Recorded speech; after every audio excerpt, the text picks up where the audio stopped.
আসসালামু আলাইকুম ওয়া রাহমাতুল্লাহি ওয়া বারাকাতুহু। আলহামদুলিল্লাহ, আশা করি আপনারা সকলেই ভালো আছেন। দিনী আলোচনায় আপনাদের সবাইকে স্বাগতম। আমাদের এই দিনী আলোচনার আজকের বিষয়বস্তু হবে সাপ্তাহিক ফিকহি মাসাইল। তো আজকে এই সাপ্তাহিক ফিকহি মাসাইলে যে মাসআলাগুলো থাকতেছে সেগুলো হচ্ছে, এক নম্বরে, যদি কোনো অবুঝ বালক বালিকাকে দারুল হরব অর্থাৎ বিধর্মী রাষ্ট্র থেকে বন্দি করে আনা হয়, এরপরে যদি মৃত্যুবরণ করে তাহলে তার জানাজা পড়তে হবে কি হবে না।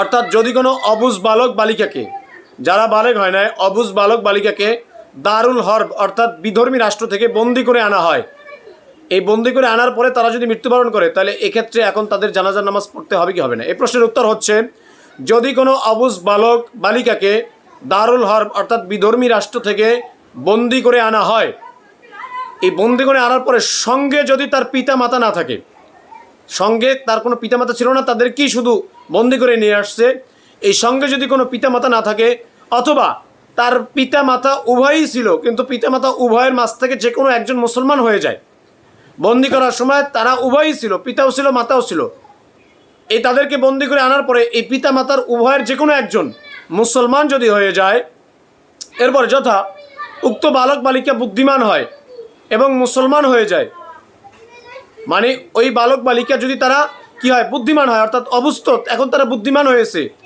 এবং মুসলমান যদি হয়ে যায়, তাহলে এই যে তিন অবস্থায় বলছে, এই তিন অবস্থায় উক্ত বালক বালিকা মৃত্যুবরণ করলে তার জানাজা নামাজ পড়তে হবে।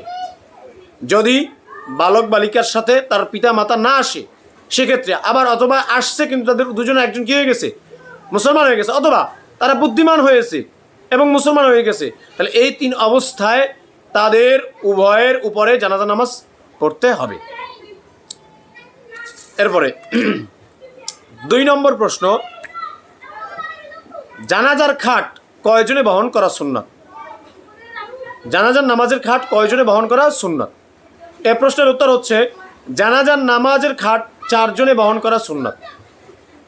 জানাজার নামাজের খাট 4 জন ব্যক্তি বহন করা সুন্নাত। 3 নম্বর প্রশ্ন, জানাজার খাট নিয়ে দ্রুত গতিতে হাঁটবে নাকি আস্তে আস্তে হাঁটবে? জানাজার নামাজের খাট নিয়ে দ্রুত গতিতে হাঁটবে নাকি আস্তে আস্তে হাঁটবে? এ প্রশ্নের উত্তর হচ্ছে, জানাজার নামাজের খাট নিয়ে দ্রুত গতিতে হাঁটবে, তবে দৌড় দিবে না। জানাজার নামাজের খাট নিয়ে দ্রুত গতি দিয়ে হাঁটবে কিন্তু দৌড় দেওয়া যাবে না। 4 নম্বর প্রশ্ন, জানাজায় অংশগ্রহণকারী মুসল্লিগণ লাশের খাটের আগে আগে যাবে নাকি পিছনে পিছনে? অর্থাৎ জানাজায় যারা অংশগ্রহণ করেছে, এখন যেহেতু জানাজা শেষ, এখন কবরের দিকে খাট নিয়ে যাওয়া হবে, এই সময় জানাজায় অংশগ্রহণকারী মুসল্লিগণ এই লাশের খাটের আগে আগে যাবে নাকি পিছনে পিছনে? এ প্রশ্নের উত্তর হচ্ছে, জানাজায় অংশগ্রহণকারী মুসল্লিগণ জানাজার নামাজের শেষে কবরের দিকে যখন যাবে তখন তারা লাশের খাটের পিছনে যাবে, পিছনে পিছনে যেতে থাকবে। এবারে 5 নম্বর প্রশ্ন, লাশ কবরে রাখার আগে কবরে কেউ বসতে পারবে কিনা? অর্থাৎ লাশকে যখন কবরের কাছে নিয়ে যাওয়া হবে তখন লাশ কবরে রাখার আগে কেউ কবরের কাছে বসতে পারবে কিনা? এই প্রশ্নের উত্তর হচ্ছে, লাশ কবরে রাখার আগে, লাশ যতক্ষণে কবরে না রাখা হবে ততক্ষণ পর্যন্ত কেউ ওখানে বসতে পারবে না, কেউ ওখানে বসতে পারবে না।